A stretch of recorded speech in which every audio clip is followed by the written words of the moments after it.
Assalamualaikum warahmatullahi wabarakatuh. Saya Muhammad Irsad Maulana Hilman Asy-Syafi'i dengan nomor NPM 2413024071. Teman-teman, kita hari ini akan belajar mengenai Kingdom Animalia, pengertian, ciri-ciri, dan klasifikasinya. Tahukah teman-teman bahwa di dalam bumi setidaknya ada sekitar 8,7 spesies hewan di dunia ini? Dalam ilmu biologi, seluruh binatang yang hidup di bumi termasuk kategori Kingdom Animalia. Berdasarkan tabel ini, maka tidak heran kalau Kingdom Animalia disebut sebagai salah satu kingdom dengan anggota terbanyak dan bervariasi. Secara lebih detail, Kingdom Animalia ini masih diklasifikasikan lagi menjadi dua kategori menurut tulang belakang yang dimilikinya. Nah, buat teman-teman yang penasaran, yuk kita bahas bersama tentang pengertian Kingdom Animalia sampai klasifikasinya lewat penjelasan artikel kita ini. Baik teman-teman, di sini kita akan mempelajari apa itu Kingdom Animalia, ciri-ciri Kingdom Animalia, klasifikasi Kingdom Animalia yang dibagi menjadi dua, yaitu Invertebrata dan Vertebrata, yang di masing-masingnya ada jenisnya. Oke, yang pertama kita akan masuk apa itu Kingdom Animalia. Kingdom Animalia ini adalah istilah yang digunakan untuk mengidentifikasi seluruh hewan di muka bumi. Selain itu, Kingdom Animalia juga disebut sebagai kelompok paling modern dibandingkan 4 kingdom lainnya. Ini karena Animalia dilengkapi struktur dan organ tubuh yang lebih sempurna untuk mendukung kehidupannya.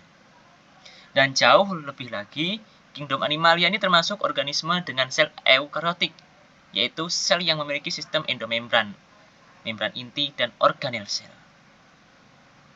Untuk ciri-ciri Kingdom Animalia, yang pertama termasuk heterotrof, yaitu makhluk yang tidak bisa memproduksi makanan sendiri, melainkan perlu sel organik yang ada pada organisme lainnya seperti tumbuhan. Yang kedua itu bersifat motil atau bergerak secara aktif, teman-teman. Yang ketiga dilengkapi membran sel tetapi tidak mempunyai struktur dinding sel pada tanaman. Yang keempat, sistem organ tubuhnya terbilang lengkap, ada sistem otot, sistem pencernaan, sistem rangka, sistem imun, sistem reproduksi, hingga hormon. Dan sebagian besar Kingdom Animalia ini melakukan reproduksi secara seksual melalui pembuahan antara ovum dan sperma hingga menghasilkan zigot.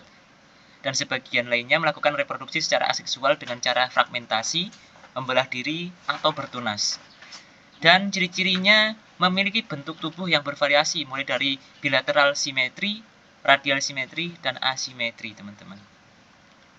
Baik, teman-teman, kita masuk ke klasifikasi Kingdom Animalia. Yang pertama adalah Invertebrata.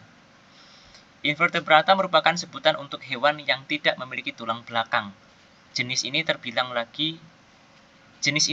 lagi ke dalam 8 filum, yaitu yang pertama ada Porifera. Porifera ini adalah hewan spons atau berongga yang berhabitat di perairan, teman-teman. Porifera adalah hewan spons atau berongga yang berhabitat di perairan. Dikutip dari Encyclopedia Britannica, setidaknya ada 5.000-an spesies spons yang tersebar di seluruh perairan di dunia. Ini adalah gambar Porifera bentuknya.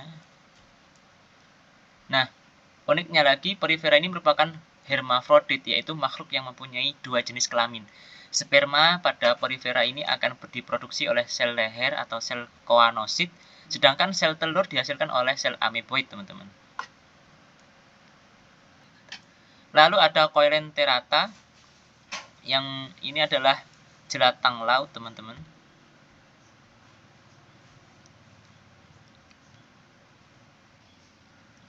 Nah, bicara soal habitat Cnidaria ini, sebagian besar hewan kategori ini hidup di laut, kecuali Hydra dan berhabitat di air tawar.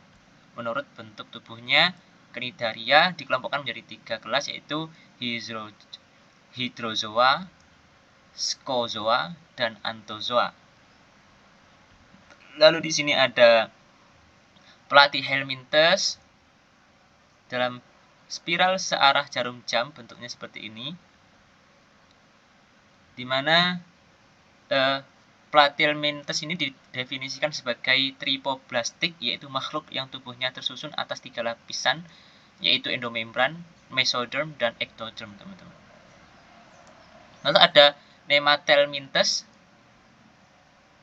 atau Aschelminthes. Masih bicara tentang jenis cacing, teman-teman. Merupakan sebutan untuk cacing yang memiliki bentuk tubuh panjang dan bulat atau gilik. Nah, ciri dari hewan ini adalah tubuhnya tidak berruas-ruas dan memiliki rongga tubuh semu. Jika dibandingkan dengan Platyhelminthes tadi, sistem pencernaan pada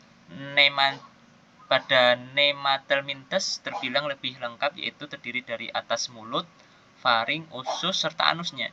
Sama seperti Platyhelminthes, Nematelminthes juga termasuk hewan tripoblastik dan beberapa di antaranya hidup sebagai parasit. Lalu ada Annelida, yang merupakan sebutan cacing yang bentuk tubuhnya terlihat beruas atau memiliki segmen. Segmen pada Annelida ini dikenal sebagai annuli dan dipisahkan dengan septa, dinding pemisah yang melintang. Ciri hewan ini adalah memiliki sistem pencernaan yang sudah sempurna, terdapat kutikula tipis pada tubuhnya, dan termasuk hermaprodit, dan dapat melakukan reproduksi secara seksual dengan cara konjugasi dan aseksual dengan cara fragmentasi, teman-teman. Lalu ada Mollusca, yang merupakan hewan lunak yang masuk ke dalam kelompok tripoblastik juga dan memiliki selomata atau rongga sejati. Termasuk hewan hermafrodit yang mana dalam satu tubuh terdapat dua jenis kelamin, teman-teman. Untuk reproduksinya, Mollusca melakukannya secara seksual. Secara keseluruhan tubuh, Mollusca terdiri atas 3 struktur utama, yaitu kaki, massa visceral, dan mantel. Lalu ada Echinodermata.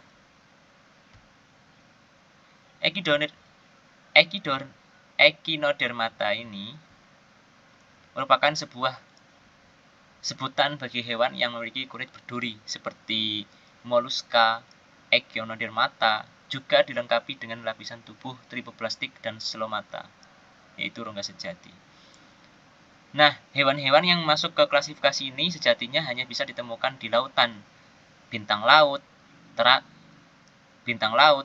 teripang, bulu babi, dan lili, atau contoh hewan Echinodermata. Hewan-hewan yang masuk ke klasifikasi ini sejatinya hanya bisa ditemukan di lautan. Bintang laut, teripang, bulu babi, dan lili laut adalah contoh hewan Echinodermata. Lalu Arthropodra,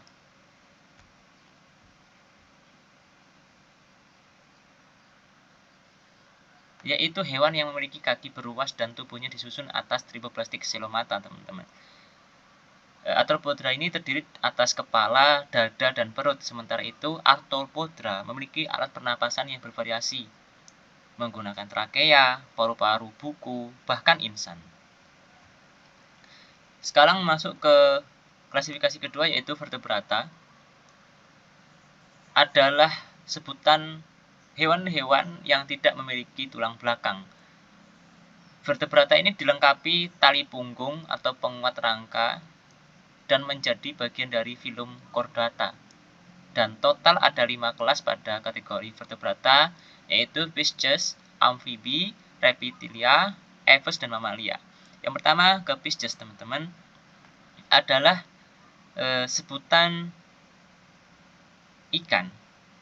Dan di sini ada gambar struktur tubuh ikan secara garis besar terbagi menjadi 3, yaitu kepala, tubuh, dan ekor. Lalu yang kedua adalah amfibi.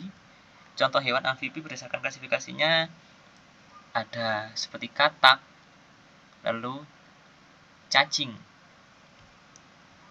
Lalu ada reptilia.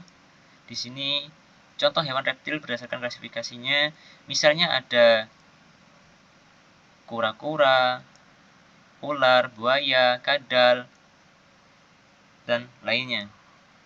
Lalu masuk ke aves, ke burung. Contohnya di sini adalah ilustrasi burung.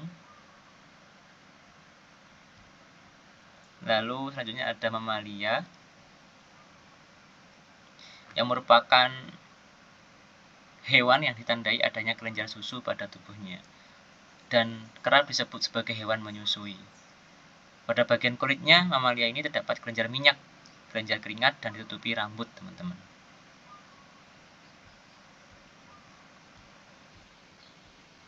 Nah, cukup sekian pembahasan singkat mengenai materi Kingdom Animalia bersama saya. Terima kasih. Wassalamualaikum warahmatullahi wabarakatuh.